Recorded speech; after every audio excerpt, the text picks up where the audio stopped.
Hi guys, welcome back to my channel. My name is Ella and thank you for joining me for this video. If you're new, please make sure you hit the like, share, and subscribe. I do appreciate your support.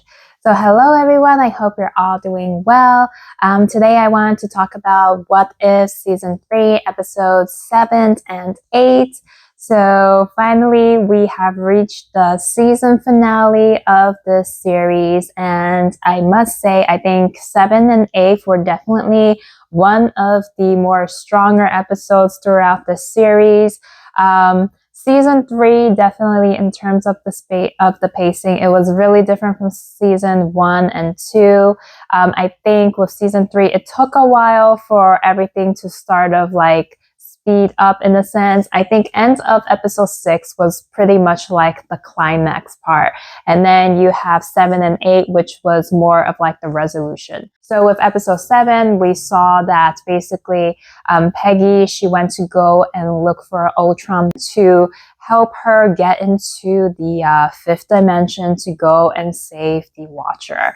And it was a really interesting turning point because in the previous seasons, when we saw Ultron, we know that, he wanted to create peace, and his version of peace was of like demolishing all life.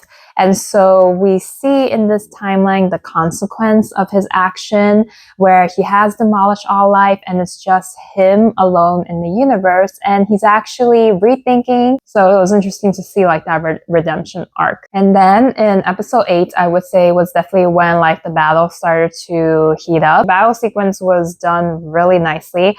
I loved how when they turned into Watchers, they had like the new suits, the new armor, their weapons were a lot more powerful. And then Peggy's shield, like it can actually be split in half and then reform. So I thought that that was pretty cool. So yeah, it was definitely a epic battle scene. I think it was probably for around like 10 minutes, like a good chunk of like that episode. It was like the whole entire battle scene, basically the Watcher trying to reason with the other 3 Watchers. And then it reached a turning point where basically the other 3 Watchers, they were going to end up blipping everyone. But instead of just blipping them in that very moment, they were going to destroy every single version of them throughout the entire multiverse. That's such a harsh punishment. Like, really? Like, are they really gonna do that? And the way that they did that, it was like so cool. You see like versions of them just like floating out of their body, and I was just like, oh my gosh. And then you saw Peggy, she was about to get blipped, and she was like, no, I'm not going to lose any of my friends today. And then so she was like calling like herself back, because at one point you see that like her hand is sort of like getting blipped out, like it's disappearing, and then she's like calling particles of it back. She has like this moment of like momentum, and then she just like lunges at the 3 Watchers, and yeah, and then she kind of like punched them into Sinister Strange's universe, which is where they were trying to head to, because in that universe, Sinister Strange is in charge. There is no higher power above him. So basically the Watchers would be powerless in that universe. I think at the end of the episode, it leaves it open for interpretation, right? And I think it's interesting how they explore this whole concept of like life after death. That is especially true for many cultures. Many people believe that we do live multiple lives. There is a life after death. I think it was nicely tied into the episode. There were also like those emotional elements as well, which was what I wanted to see more of within the season, because the previous episodes I felt I wasn't emotionally really connected to them.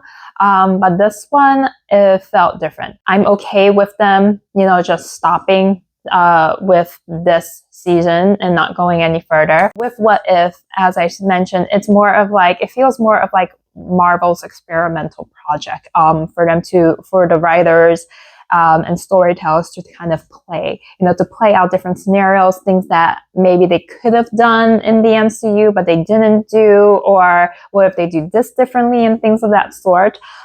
So I mean, I think it was a really interesting concept. Personally, as I mentioned, I went in there with an open mind.